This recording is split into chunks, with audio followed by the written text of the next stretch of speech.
ప్రతిక్షణం ఏదైతే కేటీఆర్ ప్రభుత్వాన్ని ప్రశ్నిస్తున్నాడనే నెపంతో జైలుకు పంపించాలనే ఉద్దేశంతో రేవంత్ సర్కార్ కుట్ర చేస్తుందని పెద్ద ఎత్తున ఉద్యమకారులు అయితే చెప్తున్న పరిస్థితి. ప్రస్తుతం మనతో పాటు ఉద్యమకారులు అయితే ఉన్నారు, మాట్లాడించే ప్రయత్నం చేద్దాం. చెప్పండి అన్న, వాస్తవంగా తెలంగాణలో మొదటి నుంచి చూసుకుంటే సంవత్సర కాలంలో చాలా వరకు ఉద్యమకారులను కావచ్చు, ఇటు సోషల్ మీడియా వారియర్స్ని కావచ్చు, అటు టీఆర్ఎస్ నేతలను కావచ్చు, పదే అక్రమ అరెస్టులు వేసి వాళ్ళని జైలుకు పంపించే ప్రయత్నం చేస్తుంది. ఈ విషయంలో మీరు ప్రభుత్వానికి ఏం చెప్పదలుచుకున్నారు?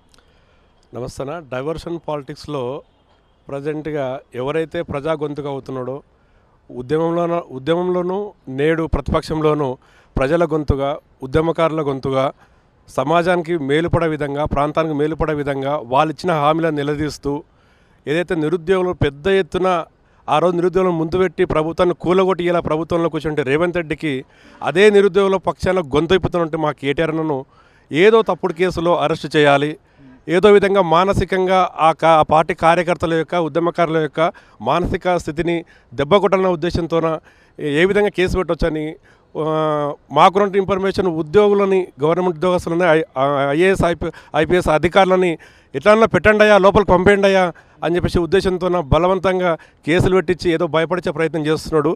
ఒక్క కేటీఆర్ను అరెస్ట్ చేస్తానో లేకపోతే కేసులకు భయపడో వెనక్కి తగ్గితే మేము 2009 నుంచి ఉద్యమంలో ఉన్నాం. ఆ రోజే భయపడలేదు. మంచి పెద్ద నాయకులు, వీళ్ళ గురువు సమానులు, రాజశేఖర రెడ్డి, చంద్రబాబు లాంటి వాళ్ళ ప్రభుత్వంలోనే ఉద్యమాలు చేసినాము, వాళ్ళ ప్రభుత్వంలోనే రాసరోక్కలు చేసినాము, జైలు రోక్కలు చేసినాము. అలాంటి కేసులకే భయపడలేదు.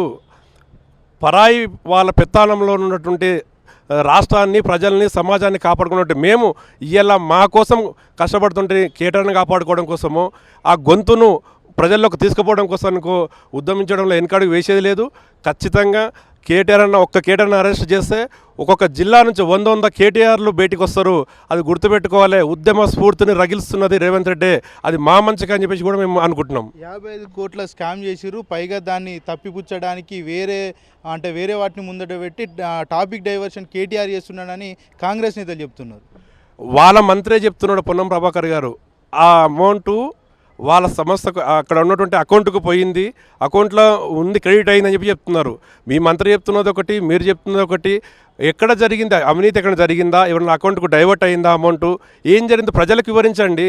లాయర్లను పెట్టుకొని పోయి లాయర్ల సమక్షంలో ఏసీబీ విచారణ ఎదుర్కోవడానికి వెళ్తే ఒక పౌరునిగా తన హక్కును వినియోగించుకోవడం కోసం ఆయన ప్రశ్నిస్తుంటే ఎందుకంత ఉలికి పడుతున్నారు? దేనికోసం ఈ భయం?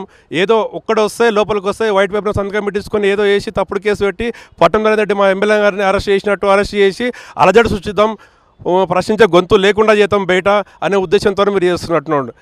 ప్రజలకు క్లియర్గా అర్థమైపోయింది ఆ కేసులో ఏం లేదు, నిజంగానే అదే ఒక లొట్టపీస్ కేసు, ఇది వాస్తవము అని ఎన్నోసార్లు చెప్పింది. లొట్టపీస్ కేసు అనే విషయం చాలాసార్లు. ఎందుకు అంత పెద్ద వర్డ్ యూజ్ చేస్తున్నామంటే నిజంగా దాని అవినీతి జరిగిందా? ఆ డబ్బులు ఏ అకౌంట్కు పోయినాయి? వాళ్ళు రిసీవ్ అయినట్టు చూపిస్తున్నారు, ఆ అమౌంట్ వాళ్ళ దగ్గర ఉన్నట్టు చూపిస్తున్నారు. మిగతా ఏదో బకాయిలు ఉన్నాయో ఆ అమౌంట్ పంపిస్తే మేము ఈవెంట్ చేయడానికి రెడీగా ఉన్నాము అంటున్నారు. అలాంటప్పుడు ఏడ అవినీతి జరిగింది? ఎందుకు అవినీతి జరిగింది? ఎవరు అవినీతి చేసిండ్రు? లుట్టపీస్ అన్న కేటీఆర్ కోర్టులను ఆశ్రయిస్తున్నారు, అరెస్ట్ ఏదైతే చేస్తారనే భయంతో చాలా పెద్ద ఎత్తున చాలా చోట్లకు తిరుగుతున్నాడు అని కూడా కాంగ్రెస్ నాయకులు చెప్తున్న పరిస్థితి. మీరు దబాయిస్తున్నటువంటి విధానము, మీరు విచారణ కానీ, మీరు పెట్టినటువంటి కేసులు కానీ, మీ చేతిలో సమస్యలు ఉన్నాయి, అధికారం ఉన్న ఉద్దేశంతోన మీరు ఏదైతే తప్పుడు వాగ్దానాలు చేసి లోపల కేటీఆర్ ఒప్పుకున్నాడు, తప్పు జరిగిందని చెప్పేసి ఏదో బయటికి లీకులు ఇచ్చేసి, ఈ లీక్విడ్ ఫస్ట్ ప్రభుత్వం ఏర్పడడం నుంచి చూస్తున్నాం, ఈ లీక్విడ్ ఏదో ఇచ్చేసి కేసు వేసి లోపలికి పంపాలనే ఉద్దేశంతో ఇలాంటి కార్యక్రమాలు చేస్తారు. మీ వ్యవస్థ మీద మీ మీద నమ్మకం లేకనే న్యాయవాదులను తీసుకొని పోతున్నాము, న్యాయస్థానాన్ని తడుపుదాడుతున్నాము. చట్టం పైన రాజ్యాంగం మీద నమ్మకం ఉంది, నీ రాజ్యాంగం మీద మాకు లేదు. ఎనిమల రాజ్యాంగం కాదు మాకు కావాల్సింది, అంబేద్కర్ ఇచ్చిన రాజ్యాంగం కావాలి మాకు. ఆ రాజ్యాంగం కోసానికి ప్రజాసమాబద్ధంగా పోరాటం చేస్తున్నాం. నడిచేది రేవంత్ రాజ్యాంగం అంటారు 100%. ఎక్కడ చూసినా అన్నదమ్ములు ఉంటారు. వాళ్ళ అన్నదమ్ములు ఎవరైనా వార్డు మెంబర్ గెలిచారండి? ఎందుకు? వాళ్ళ రాజ్యాంగం ఏంది? కొడంగల్లో ఎవరు ఎమ్మెల్యే, ఎవరు చెక్కులు పంపిణీ చేస్తున్నారు, ఎవరు అధికారిక కార్యక్రమంలో పాల్గొంటున్నారు, ఎవరైనా ఇంతకీ రాజ్యాంగం? ఎవరు రాజ్యాంగం అది? ప్రభుత్వ ఏదైతే నడిపిస్తున్నటువంటి అధికారిక మీటింగ్లో వాళ్ళ సోదరులకు ఎలాంటి సంబంధం ఉండదు, వాళ్ళను ప్రోత్సహించడానికి రేవంత్ రెడ్డి గతంలో చెప్పారు కదా. అదే మేము అంటున్నాము, ఆయన ప్రోత్సహించాడు అంటు బయటికి ఒకటి చెప్తుంటాడు, లోపల ఒకటి చేస్తుంటాడు. ఎవరిని ప్రోత్సహిస్తున్నావు నువ్వు కొడంగల్ అని అడుగుతున్నాం మేము. మీ పార్టీ లీడర్లు లేరా? ఇంకా పార్టీ లీడర్లు ఉంటారు కదా, జడ్పీటీసీ ఉంటాడు, జడ్పీ చైర్మన్ ఉంటాడు, మిగతా వాళ్ళు ఉంటారు కదా. ఎవరైనా అంటే ఏసీబీకి సంబంధించి రాష్ట్ర ప్రభుత్వం ఆధీనంలో ఉంటుంది కాబట్టి రేవంత్ రెడ్డి అంటే కేసు నమోదు చేపించిండు, ప్రలోభ పెట్టిండు అనుకోవచ్చు. మరి ఈడీ కూడా కేసు నమోదు చేసింది కదా, వాళ్ళు కూడా త్వరలో చర్యలు తీసుకునే పరిస్థితులు అయితే కనబడుతుంది. దానికి ఏం చెప్తారు? మేము అంటున్నాం ఏంటంటే ఏసీబీ కానీ ఈడీ కానీ విచారణ కానీ న్యాయపరంగా ఎదుర్కోవడానికి సిద్ధంగా ఉన్నాము. మేము ఎలాంటి తప్పు చేయలేదు. మాకున్నటువంటి అనుమానం వల్ల వీళ్ళ విచారణ మీద వీళ్ళ మీద మాకు నమ్మకం లేదు. అందుకోసము న్యాయవాదులను తీసుకుని న్యాయవాదుల సమక్షంలో ఈడీ ఏసీబీ విచారణ ఎదుర్కోవడానికి మా రామన్న కేటీఆర్ గారు సిద్ధంగా ఉన్నారు. అదే మేము చెప్పదలుచుకున్నది. ఆయన కూడా ఏసీబీ ఆఫీస్కి కూడా చెప్పింది అదే. దాన్ని ఎందుకు భయపడుతున్నారు మీరు అంటున్నాను నేను. మీ దగ్గర వ్యవస్థ ఉంది, మీరు అధికారంలో ఉన్నారు, తప్పు జరిగి ఉంటే నిరూపించండి, చేయండి. న్యాయవాదుల సమక్షంలో విచారణ అంటే నువ్వెందుకు భయపడుతున్నావు అడుగుతున్నాం రేవంత్ రెడ్డిని మేము. ఓకే, మీరు ఇంతకుముందు టాపిక్ డైవర్షన్ చేయడానికి కేసులు పెడుతున్నారని చెప్పారు కదా, మరి ఏ టాపిక్ డైవర్షన్ చేయడానికి ఇలాంటి కేసులు నమోదు చేసారు, జైలు పంపించడానికి ప్రయత్నిస్తున్నారు అనుకోవచ్చు? ఏ టాపిక్ తీసుకొని ముందుకెళ్తున్నావు చెప్పండి. నువ్వు రైతు బంధు తీసుకో, రైతు భరోసాను పెట్టి నువ్వు మోసం చేసినావు, యూటర్న్ తీసుకున్నావు. నువ్వు మహాలక్ష్మి పథకం అన్నావు, అది యూటర్న్ తీసుకున్నావు. నువ్వు తీసుకున్నావు బస్సు అన్నావు, బస్సుకు సంబంధించి బస్సులు తక్కువ సంఖ్య చేసినావు, పబ్లిక్ ఎక్కువైపోయినావు. అది నువ్వు ఏ టాపిక్ అయినా ముందుకు వచ్చింది. రైతులు అడుగుతున్నారు, నిరుద్యోగులు అడుగుతున్నారు, మహిళలు అడుగుతున్నారు. ఏదన్నా ముందుకు వచ్చిందంటే ఇప్పుడు సపోజ్ యాసంగి పంట కాలం వచ్చింది, రైతు బంధు ఇవ్వాలి, నువ్వు డైవర్షన్ చేయాలి. ఎంబడి ఏదో కేసు అంటావు, ఎమ్మెల్యేని అరెస్ట్ చేస్తావు, ఓ మంత్రిని అరెస్ట్ చేస్తావు, మంత్రులు ఉసిగలుపుతావు. ఇదంతా డైవర్షన్ పాలిటిక్స్ నడుస్తుంది 1 year నుంచి. ప్రజాపాలన జరిగిందా? ఏ పథకమైనా కంప్లీట్, ఏ పథకమైనా రుణమాఫీ తీసుకో, రైతు బంధు తీసుకో, మహాలక్ష్మి పథకం తీసుకో, నువ్వు స్కూటీలు తీసుకో, నిరుద్యోగుల ఉద్యోగాలు తీసుకో, ఏదన్నా కంప్లీట్ చేసినా. ఎవరికో పుట్టిన పిల్లని ఎత్తుకొని నా పిల్ల అన్నట్టు ఉద్యోగాలు నోటిఫికేషన్ మేము ఇస్తే, బీఆర్ఎస్ పార్టీ ఇస్తే, కేసీఆర్ సార్ ఇస్తే, నేను ఇచ్చిన ఉద్యోగాలు అన్నావు. నువ్వు ఇచ్చిన ఉద్యోగాలు ఎన్ని అయినా 12,000 నోటిఫికేషన్ ఎందుకు కథ ఏంది, మొత్తం ఆన్లైన్లో కొడితే అన్నీ వస్తాయి. ఇవాళ చిన్నపిల్లలు ఎవరున్నారు, ఎవరిని డైవర్షన్ చేస్తున్నావు నువ్వు, ఎవరిని భయపడిస్తున్నావు నువ్వు. సోషల్ మీడియా ఒక పోస్ట్ పెడతావు, భయపడిస్తావు. ఒక ఎమ్మెల్యే ప్రశ్నిస్తే కేసులు పెడతావు. ఎవరి మీద ఎన్ని కేసులు పెడతావు పెట్టు. ఉద్యమకాలంలో చాలా కేసులు ఎదుర్కొన్నాం. ఈ కేసులకి, లొట్టపీస్ కేసులకు, ఇంకో కేసులకు భయపడినటువంటి ఉద్యమకారులు కాదు తెలంగాణ ఉద్యమకారులు. ప్రాణాలు తెగించి అమరవీరులు అయ్యి మా సోదరులు అమరవీరులు అయినరు. అలాంటి అమరవీరుల ఫలితంగా వచ్చినటువంటి ఈ తెలంగాణ రాష్ట్రంలో ఈ యనుమల రాజ్యాంగం ఏంది, ఈ రేవంత్ రెడ్డి రౌడీజం ఏంది, కుటుంబ పాలన ఏంది, మమ్మల్ని కుటుంబ పాలన అన్నారు.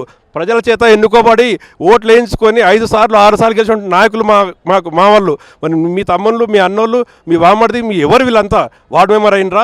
ఎక్కడ గెలిచి వీళ్ళంతా? అందుకే యనుమల రాజ్యాంగం అంటున్నాం. ఇప్పుడు ఎలక్షన్లు అయిపోయినాయి. ఎలక్షన్లో భాగంగా చాలా వరకు కూడా ఉద్యమకారులకు కూడా హామీలు ఇచ్చారు. ఏడాది గడిచింది, విజయోత్సవాలు కూడా వేసిరు. మరి ఉద్యమకారులకు ఏమైనా న్యాయం జరిగింది అనుకోవచ్చు? అన్నం పెట్టే రైతుకే అన్యాయం చేసిండు. పెట్టుబడి సాయం కింద అందించే రైతు భరోసానే ఇవ్వలేదు. ఉద్యమకారులకు ఏమి ఇస్తారండి? ఎంతమంది ఉద్యమకారులు తెలియదు నాకు. ఉద్యమకారుల పేర్లు తెలుసా? ఉద్యమంలో పాల్గొన్నాడా? ఉద్యమంలో సభ పెట్టిండా? తెలంగాణ కోసానికి మేము పోరాటం చేస్తుంటే రైతులు పట్టుకొని మా మామనార్ జిల్లాలో రైతులు పట్టుకొని తిరిగినటువంటి నాయకుడైనా టీడీపీ సంబంధించి చంద్రబాబుని కానీ, కిరణ్ కుమార్ రెడ్డిని కానీ, ఆంధ్ర నాయకులను కానీ ఒక మాట అంటే మావి నేర్చుకోబడిన నాయకుడు, మా ఓట్లతోనే గెలిచి, మా జిల్లాలో గెలిచి, ఈ ప్రాంత బిడ్డ అయిండు. నువ్వు రైఫుల్ రెడ్డి అని పేరేసుకున్న ఉద్యమకాలంలో నీకు ఉద్యమకాల గురించి ఎందుకు పడి ఉంటుంది? మేము అంటున్నాం ఉద్యమకాలకు ఇచ్చిన మాట. నువ్వు 500 గజాల ప్లాట్ ఇస్తా అని చెప్పినావు, ₹1 కోటి నజరాన్ని ఇస్తా అని చెప్పినావు ఉద్యమకారులకి. వాళ్ళు గుర్తించినవని అడుగుతున్నాం మేము. వాళ్ళు గుర్తించకపోగా వాళ్ళని పక్కన పెట్టు. అన్నం పెట్ట రైతన్నకు సాయం చేయమంటున్నాం, పెట్టుబడి సాయం చేయమంటున్నాం, రుణమాఫీ కంప్లీట్ చేయంటున్నాము. ఏ జిల్లాలో, ఏ ఊర్లో, వాళ్ళ సొంత ఊర్లో కూడా 100% రుణమాఫీ జరగలేదు. అది వాస్తవమా కాదా? చేతపతం నీ సొంత నియోజకవర్గంలో విడుదల చేయి, రాష్ట్రం అంతా వద్దు. మేమనేది అది. రైతులకు సహాయం చేయడు, ఉద్యమకులకు సహాయం చేయడు, నిరుద్యోగులకు సహాయం చేయడు, మహిళలకు సహాయం చేయడు. నువ్వు ఇచ్చిన అన్ని బోగస్ పథకాలు, బోగస్ పాలన, డైవర్షన్ పాలన, డ్రామాలు, కేసులు. ఈ సంవత్సరం మొత్తము ఎన్ని కేసులు అయినాయి, ఎందుకోసం కేసులు అయినాయి? ప్రతిపక్ష నాయకుల మీద దాడులు చేపిస్తావు. కౌశికుడి ఇంటి మీద, ఎమ్మెల్యే ఇంటి మీద దాడులు చేపిస్తావు. పట్టణ ఉండే ఆడ కొడంగల్లో కాస్త కూస్తో అందరూ హుషారవుతున్నారు. లగచర్ల సంబంధించిన ఇష్యూ చాలా పెద్ద అయింది, నా గ్రాఫ్ తగ్గిపోయిందన్న ఉద్దేశంతో పట్టణ ఉండే ఎమ్మెల్యే కూడా లోపల పెడతావు. ఎమ్మెల్యే లోపల పెడితే ప్రశ్నించే గొంతుకులు ఆగిపోతాయా? తెలంగాణ ఉద్యమకారులుగా, మేధావులుగా ప్రతి ఒక్కరూ మళ్ళీ ఏం జరుగుతుంది రాష్ట్రంలో ఆలోచన చేస్తున్నారు. ప్రతి ఒక్కరు బయటికి వస్తారు. నీ గ్రాఫ్ కాదు కదా, నీకు లగ్గం చేస్తే ₹1,00,000తో పాటు తులం బంగారేస్తున్నాం. ఇదే పాలన కొనసాగిస్తే నీకు లగ్గం చేయడానికి కూడా రెడీగా ఉన్నారు. అది మర్చిపోకు రేవంత్ రెడ్డి గారు అని చెప్తున్నాం మేము.